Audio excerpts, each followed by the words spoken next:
Mais surtout, quand tu lui racontes, dis-lui bien que si tu lui racontes, c'est pas forcément pour que vous le fassiez, tu vois. C'est juste envie de lui dire, chérie,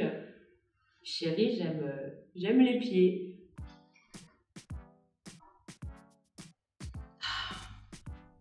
Très bon thé, dans une tasse très spéciale. Salut tout le monde, bienvenue sur la FAQ avec du cul. Je m'appelle Clarisse, mais clarification pour les intimes. Et aujourd'hui, je vais répondre à toutes les questions que vous nous avez posées sur les réseaux sociaux. Donc des questions de cul, d'amour, un peu tout. Je vais tenter d'y répondre du mieux que je peux. Je ne suis pas docteur, je ne suis pas professionnelle de santé ni rien. J'y réponds avec mon expérience et voilà. J'espère que je vais vous donner des bons conseils, quoi qu'il arrive. Si vous avez des meilleurs conseils à donner que moi ou si vous voulez réagir aux questions des gens, vous pouvez le faire en commentaire. Je suis sûre que ça va être top. Moi, ça va m'apprendre des choses. Et vaut mieux avoir plus de commentaires que juste mon avis à moi parce que je n'ai pas la vérité générale. Alors, j'ai plein de questions. C'est parti. Comment faire l'amour en sécurité sans préservatif ? Si tu veux te protéger des maladies, le préservatif évidemment c'est la meilleure solution. Mais si tu veux vraiment pas de préservatif, le truc que tu peux faire c'est d'aller te faire dépister et que ta partenaire aussi elle aille se faire dépister.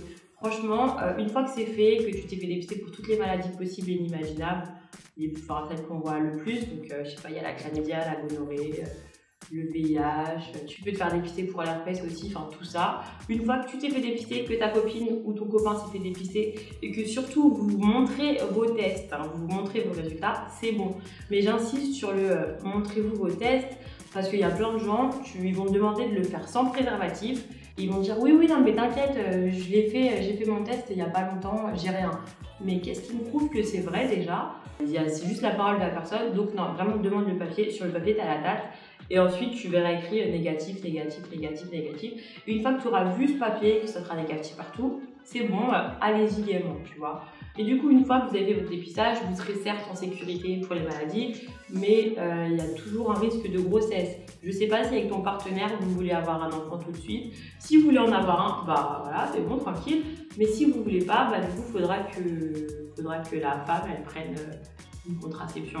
Le truc, c'est que ça, c'est un peu relou parce que c'est la meuf qui doit tout assumer. Soit la pilule, soit l'implant, soit le stérilet, soit le patch. Enfin, il y a plein de trucs comme ça. Donc ça, c'est un peu relou. Il faut vraiment qu'elle soit d'accord.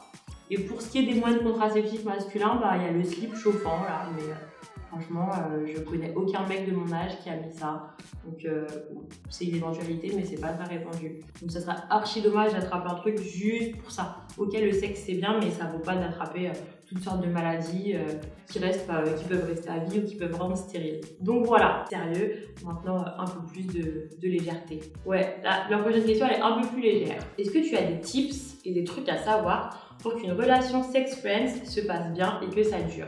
Déjà, après peut-être que moi j'ai pas la vérité générale encore une fois, mais pour moi une relation sex-friends c'est pas censé durer, c'est censé être juste là en attendant que tu aies envie de te poser, que tu trouves quelqu'un avec qui te poser. Mais bon, soit. Pour moi, pour que ça dure, faut surtout pas tomber amoureux, c'est trop banal. Mais moi je sais que peut-être que je suis un peu perdue aussi. Mais un mec, un sex-friend, forcément, vous voyez pour coucher ensemble. Certes, vous couchez ensemble, mais même quand vous couchez pas ensemble, il y a des petites discussions avant, après.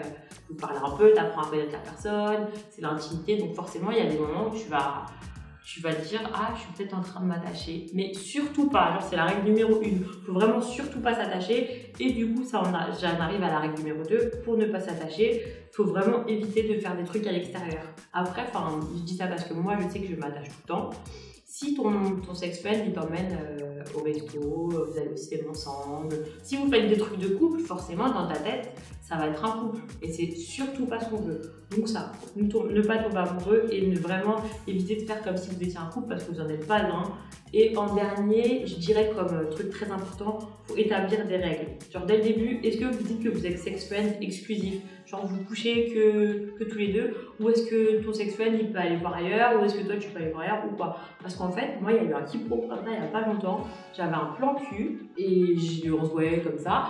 Et un jour je lui ai dit que j'avais revu un mec que je kiffais avant et que il s'était passé ce qui s'était passé. Et là, le mec, il a pété un plomb. Il m'a dit non, mais je comprends pas. Je pensais que j'étais le numéro 1 pour toi. Tu peux être le numéro 1, mais j'ai déjà un numéro 2. Et en fait, il s'est trop vexé. Et je me suis dit, en fait, on aurait pu établir les règles dès le début.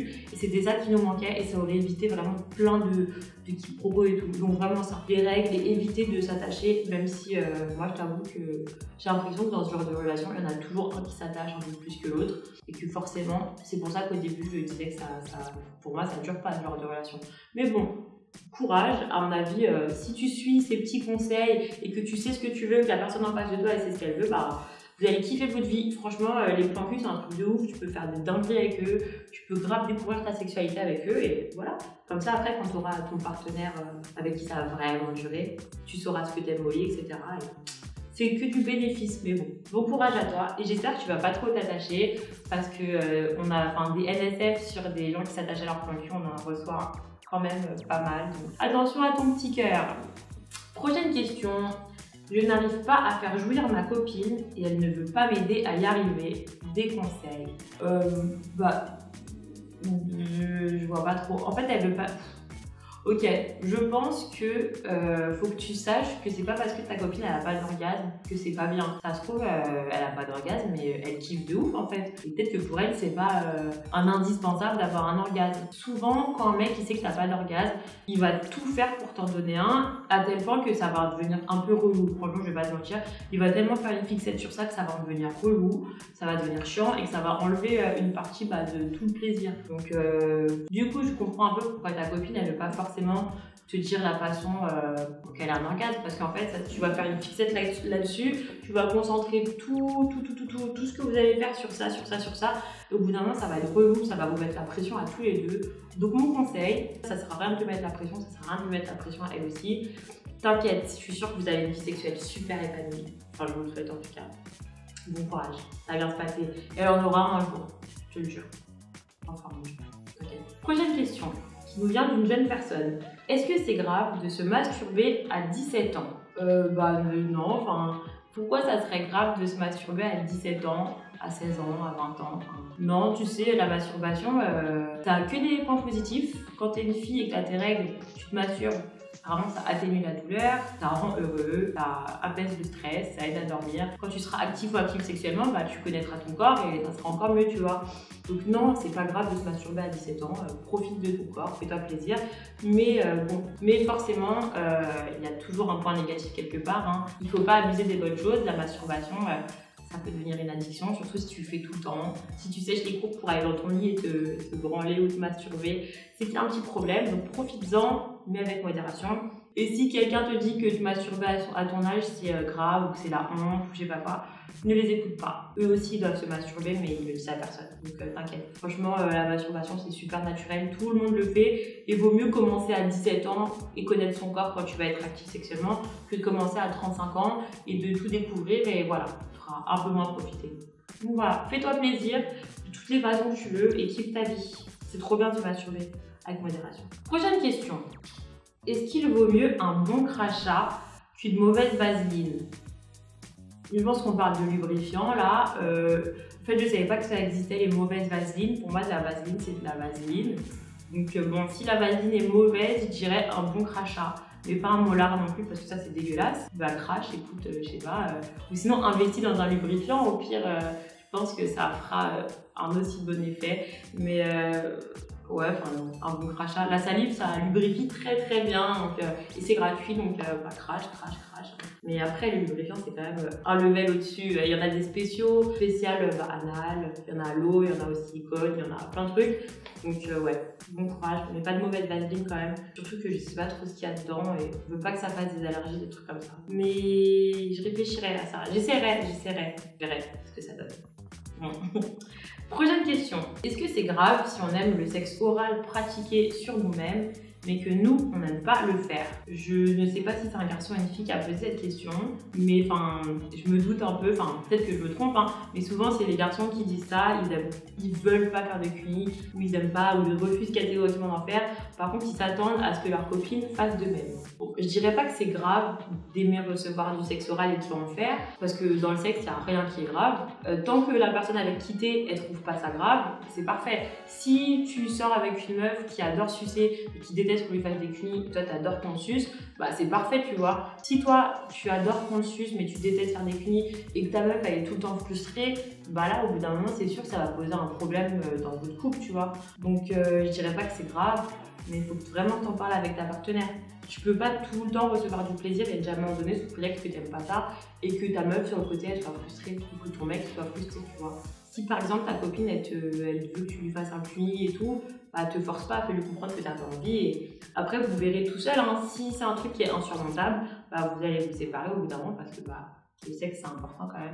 Et si c'est surmontable et qu'elle peut se passer de cuni toute sa vie, bah voilà. Hein.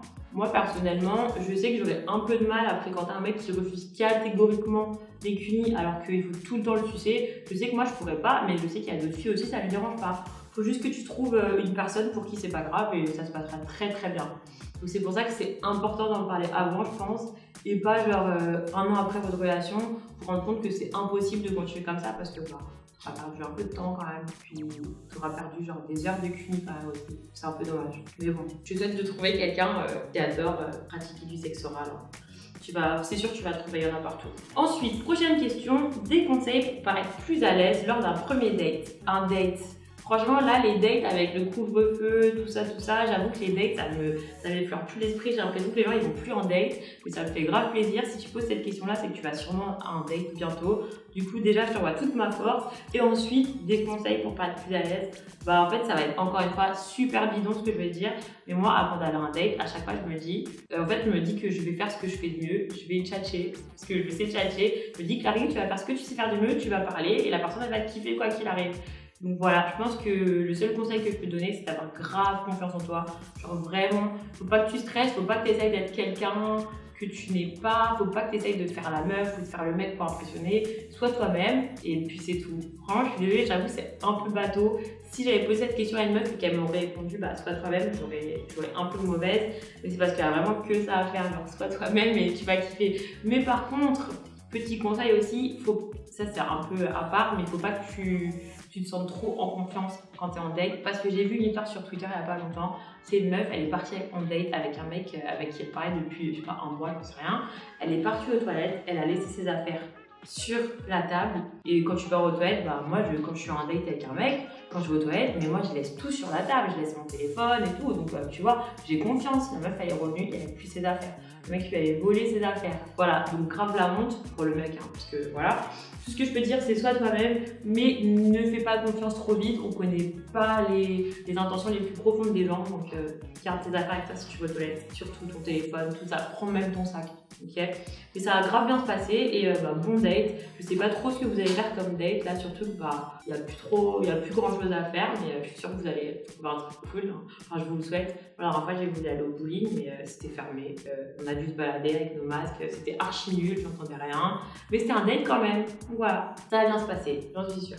Alors la prochaine question, c'est comment paraître plus entreprenante. En fait, souvent quand on pense être entreprenante, ça veut dire quoi? On s'imagine des trucs de ouf, alors que tu peux être entreprenante avec ton mec tout simplement. La journée, tu lui envoies un sexto, tu dis ah, j'ai envie de toi, j'ai hâte que tu fasses ça ce soir. Juste ça, ça montre que tu es entreprenante et ça montre que tu as envie de lui, etc. C'est pas encore lui qui va faire le premier pas, qui va initier la chose. Non, tu lui envoies un texto. Bébé, quand tu rentres ce soir, j'ai trop envie que tu me la mettes. Il a plus glamour, bien sûr. Et moi, je parle comme ça. C'est pas ouf, mais voilà. Tu peux dire ça. Ensuite, quand vous êtes ensemble le soir, au lieu que ça soit lui qui vienne te faire un câlin, bah, c'est toi qui vas le voir. Tu lui rappelles, oui. Rappelle, quand je t'ai dit ça par message, j'ai envie que tu me le fasses maintenant. C'est toi qui initie les contacts un peu, voilà, un peu câlin, etc. Et si tu veux oser un petit peu plus, ce que tu peux faire, c'est que par exemple, quand vous commencez à faire vos petites affaires, tu dis par exemple, tu veux pas qu'on le fasse ailleurs que dans le lit. Genre là, il va dire, ah c'est cool, elle prend des initiatives, en plus elle propose des idées nouvelles. Je vais dire, oui, est-ce que tu veux pas qu'on le fasse sous la douche? Bon, sous la douche c'est un peu galère, mais bon, il faut essayer. Je vais dire, ouais, tu veux pas qu'on le fasse sous la douche? Tu veux pas qu'on le fasse contre le mur de la cuisine, contre la porte d'entrée? Je vais dire, ah ouais, non seulement c'est elle qui propose, mais en plus, elle me propose des trucs un peu nouveaux. On va pas le faire que dans le lit, tu vois. Donc ça, c'est bien et c'est super simple à faire. Et puis, tu sors pas trop de ta zone de confort. Avec tout ça, je pense que tu vas être super entreprenante. Et en plus, ton mec, il va kiffer, il va tellement kiffer que ça se trouve, tu vas devenir une dominatrice avec lui. Tu vas lui dire, ouais chérie, mets-toi sur le dos, tout ça, tu vas voir qu'il va kiffer. Et en tout cas, ça va faire vraiment pour une. Tu vois, tu prends les décisions, c'est toi qui lui dis quoi faire, c'est toi qui propose, ça vient de toi. Moi, je pense que c'est bien. Et ça équilibre un peu, parce que quand c'est tout le temps le mec, au bout d'un moment, voilà. Ça va le faire. Et n'oublie pas, dans toutes les pièces de la maison, vous le faites. Sortez un peu du lit, mais faites attention. Faites attention à ne pas vous faire prendre aussi. Parce que des histoires sur NSF, de portes qui s'ouvrent, de parents qui rentrent et tout, on en a beaucoup. Donc, faut pas que vous soyez une nouvelle NSF sur ça. Prochaine question. Je suis en couple, mais je tombe amoureux d'une autre fille. Que dois-je faire? Déjà, si tu poses la question, c'est que tu n'as encore rien fait. Donc, je trouve que c'est cool. Ensuite, je pense qu'il faut vraiment que tu réfléchisses. Est-ce que tu es vraiment amoureux de l'autre fille ou est-ce que juste en ce moment, avec ta copine, vous traversez une période un peu, voilà, pas ouf. Et du coup, tu te dis que l'herbe est plus verte ailleurs et tu es prêt à quitter ta copine pour une fille que tu connais pas tant que ça. Enfin, faut vraiment que tu réfléchisses à tes sentiments. Est-ce que tu es vraiment amoureux? Est-ce que c'est juste avec ta copine, ça va pas? Qu'est-ce qui fait que tu es attiré par l'autre fille? Qu'est-ce qui fait que tu n'es plus attiré par ta copine? Réfléchis bien. Et une fois que tu auras réfléchi, tu pourras agir en conséquence. Donc, soit tu quittes ta copine et tu vas voir l'autre fille, soit tu restes avec ta copine et tu fréquentes plus l'autre fille. En tout cas, fais tout ça, mais s'il te plaît, la trompe pas. C'est pas beau de tromper. Après, ça reste dans le karma, tu vois. Donc, attention. Mais c'est bien que tu te poses la question, c'est bien que tu te demandes quoi faire et c'est bien que tu sois pas allé agir direct, tromper ta copine, etc. Mais bon courage, à mon avis, c'est pas une situation qui est très simple, hein, franchement. Bon courage, hein, c'est la vie malheureusement. Ça va bien se passer, j'espère. Prochaine question. J'ai des envies que je trouve un peu bizarres et j'ai peur d'en parler avec ma copine et de sa réaction. Alors déjà, cette question, elle m'intrigue parce que j'aurais bien aimé savoir c'était quoi les fameuses envies un peu bizarres. Mais tant que c'est pas des trucs illégaux, des trucs illégaux, je vois pas pourquoi tu serais stressée d'en parler avec ta copine. C'est quoi tes fétichistes des pieds? T'as envie d'essayer la sodomie? T'as envie de faire un truc 50 Shades of Grey? Je sais pas. Mais tu vois, c'est ta copine, il n'y a pas de raison qu'elle te juge sur ses envies, tu vois. Je suis super d'accord. C'est archi stressant de raconter ses fantasmes les plus profonds, mais c'est ta meuf. Un jour, il faudra bien que ça sorte. Donc, tu sais quoi, tu lui racontes, tu verras comment elle réagit. Mais surtout, quand tu lui racontes, dis-lui bien que si tu lui racontes, c'est pas forcément pour que vous le fassiez, tu vois. C'est juste envie de lui dire, chérie, j'aime les pieds, comme envie bizarre, mais parle-lui-en normal. Il faut juste que tu t'attendes à ce qu'elle ait peut-être une réaction un peu, qu'elle soit surprise, parce qu'à mon avis, des fantasmes un peu space, on en a tous. Ta copine, elle ne savait peut-être pas que tu avais ces fantasmes-là. Attends-toi à ce qu'elle réagisse, mais t'inquiète, à mon avis, elle va pas te juger, elle va dire « Ah ouais, t'aimes ça, tu vois ?» Donc à mon avis, juste tu lui en parles, tu lui laisses le temps d'intégrer l'information, de se dire « Bon, il a peut-être moyen de le faire » ou pas du tout, qu'elle réfléchisse, et vous verrez bien. Il faut pas que tu aies peur, tu sais, c'est des trucs, ça va sortir au bout d'un moment. Surtout si tu es avec elle depuis longtemps ou si tu prévois de rester avec elle pendant longtemps. Il faudra forcément un jour que tu lui dévoiles tes fantasmes les plus enfouis. Ça va bien se passer. Ne t'inquiète pas, ça va bien se passer. Bien se passer, ne t'inquiète pas. J'en suis sûre, elle va kiffer ton fantasme. Ou au pire, elle kiffera moins. Mais c'est pas grave, au moins ça sera sorti et tu auras un poids en moins. Donc là, c'est la toute dernière question. Ça approche de la fin. Être vierge et avoir un copain, est-ce que c'est gênant? Faut-il avoir honte? Cette question elle est hyper mignonne parce que je me doute que c'est quelqu'un d'assez jeune qui l'a posée. Alors non, je te réponds cash, il n'y a pas de honte à être vierge, peu importe ton âge. Je sais pas quel âge t'as, si t'as 16 ans, si t'as 20 ans, si t'en as 25, mais il n'y a aucune honte à être en couple et à ne pas avoir fait l'amour. Il y a des gens, ils sont en couple et ils attendent justement le mariage pour le faire pour la première fois et en aucun cas c'est une honte en fait, tu vois. Il n'y a pas non plus à être gêné. Le jour où tu rencontreras une personne, bah non, parce que tu es déjà en couple du coup. Il n'y a aucune honte à jamais t'être fait pénétrer. Hein.